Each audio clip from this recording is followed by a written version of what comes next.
How's it going, guys? It's John here from Hot Take Hockey to bring you the Matt Duchene trade news.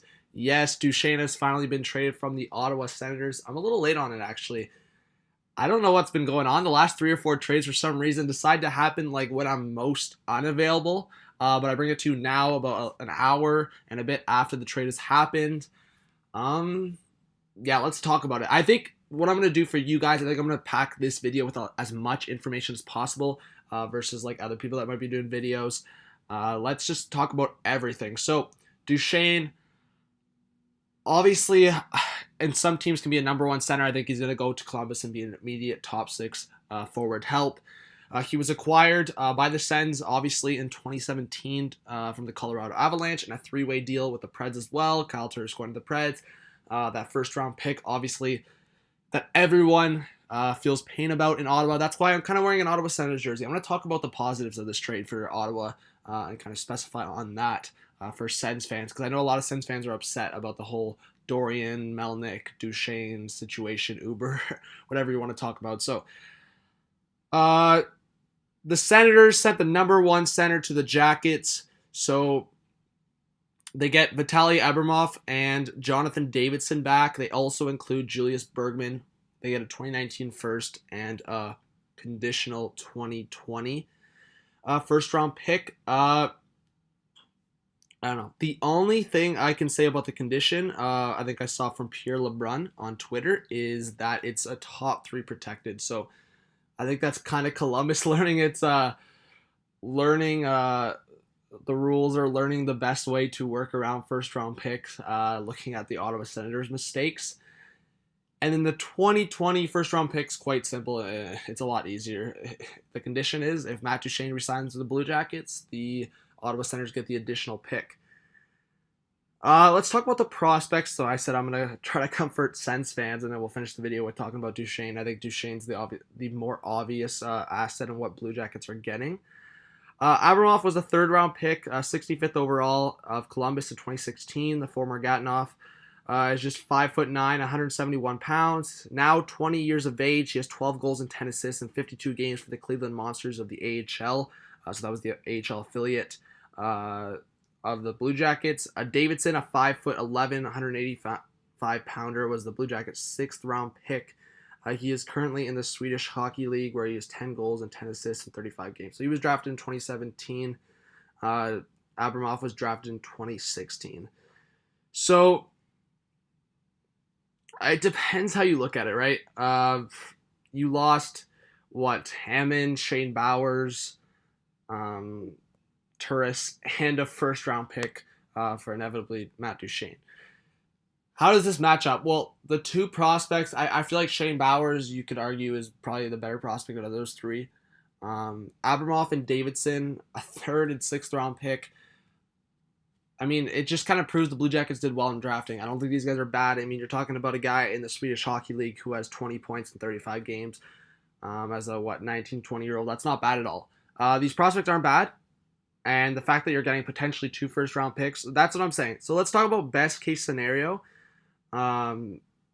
With what the Sens gave up in the Duchene trade and what could happen. So this is best case scenario for me, Ottawa Senators fans. If Ottawa doesn't get a top three first round pick, so actually let me rephrase that.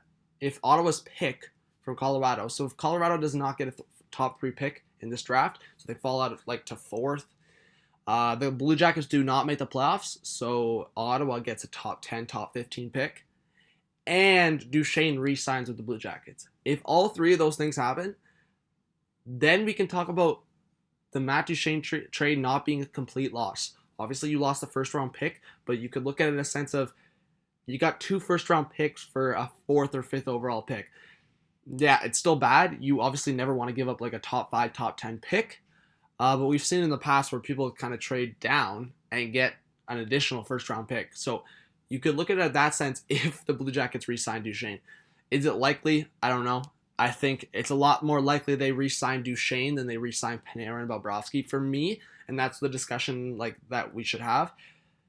Is this them acquiring Duchene in the hopes of going for a deep playoff run with Panarin and Bobrovsky, or is Panarin and Bobrovsky still in the market and they're still looking for a replacement goalie, and Duchene's kind of the guy they're bringing in to replace what they're going to be losing of Panarin over the next few days. Because what happens with Panarin is he's already explicitly made it clear that he's testing free agency, and I've already said that, and I've already kind of shared my opinion with you guys. When a player says that, it's like 99% you're not re-signing with the team that you're currently with as a pending UFA. So I don't know. They're kind of accepting him as an own rental if they keep Panarin. So it'll be interesting to see if they go all in, or they could still trade Panarin, bring back like a roster player, get a first-round pick, prospect back.